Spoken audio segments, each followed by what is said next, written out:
I am a retiree and here are my 7 streams of income. But wait a minute, you're not older than 60. How can you call yourself retired? I'm so happy you asked. So before I get started, let me clarify 2 things. What is retirement? When your investment returns are capable of funding your lifestyle and work becomes optional. What retirement is not? Retirement does not mean that I don't work. I still work a lot, but only on the things that matter to me. So here are my 7 streams of income that fund my joblessness. Oh, and none of these sources require a big social media following. Stick around till the end because I guarantee you that no one ever talks about the last source of income on this list. Number 1, 4% of the nest egg. We take out tiny slivers, to be exact 4% of our nest egg every year from our portfolio to pay most of our bills. Currently, this is our biggest source of income on the list, but I'm gently turning the dials on other sources as well. Number 2, dividends. Much of my household investment money is in index funds. VTSAX, VTIAX, VS Max, and they generate dividends. These are all growth funds. So the dividend generated is usually lower than if I were to focus on, say, high yield funds.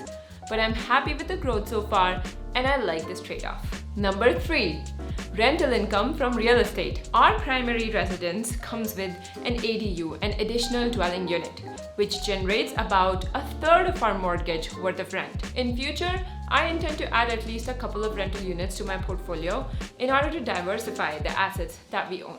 I'll focus on hiring a competent team so my involvement in the process is minimized. Number 4, freelance income. I'm not actively seeking freelance projects because it takes my focus away from building passive income streams.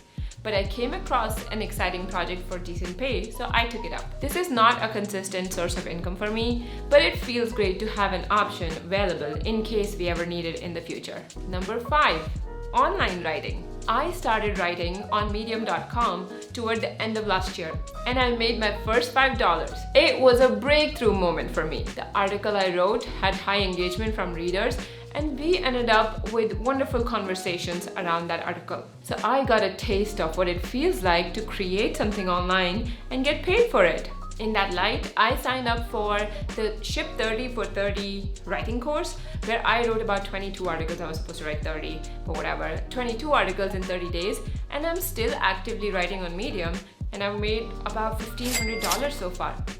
Making money online is the biggest focus for me this year to create more sources of passive income. Number 6, selling unused items. I have made thousands of dollars online on the sites like Craigslist and Facebook Marketplace by selling items that I don't need anymore in my house. This reduces clutter and creates a decent amount of income, especially when done at a larger scale, like during moves and garage sales. Since last year, I've even started outsourcing this task to an assistant so I can focus on more scalable sources of income. This brings me to the final and the best source of income. Number 7, saving time by delegation. This is probably the most important stream of income I'm going to share here in this video. Rather than earning money, I'm earning time, and we all know which resource is more valuable. It blows my mind that no one talks about saving time as a source of income. To reach my goals of generating more passive income than active, delegation is the skill I'm working on honing the most. I have money, I just need to practice the art of spending it to make more money. When I worked a job, I didn't even have the time to manage all the money that I was earning properly. So here, when I delegate the task to someone, I consider it as a learning experiment. Not about how well the person is going to do the task, but how well I am going to explain it to them so they can execute it efficiently. At times, you may feel that you're better off doing things yourself because it takes a lot less work to do it yourself instead of explaining things to others. But that is the learning opportunity right here. Reflect on how your delegation went and improve that for the future. The type of tasks that I usually delegate, they can be personal, for example, setting up the water bill in a new house, or going to the county tax office to do some paperwork, or even professional, for example, finishing writing timestamps on my YouTube videos. A quick way to get better at delegating is that every time you write down a to-do list, think of which tasks are eligible and how can you delegate them. Can something be done by a virtual assistant, or would you need someone local? I hope this list gave you ideas of income sources in early retirement. Have you been thinking of retiring early? If yes, what's your motivation?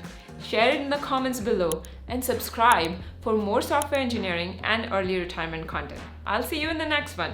Take care of yourself. Bye-bye.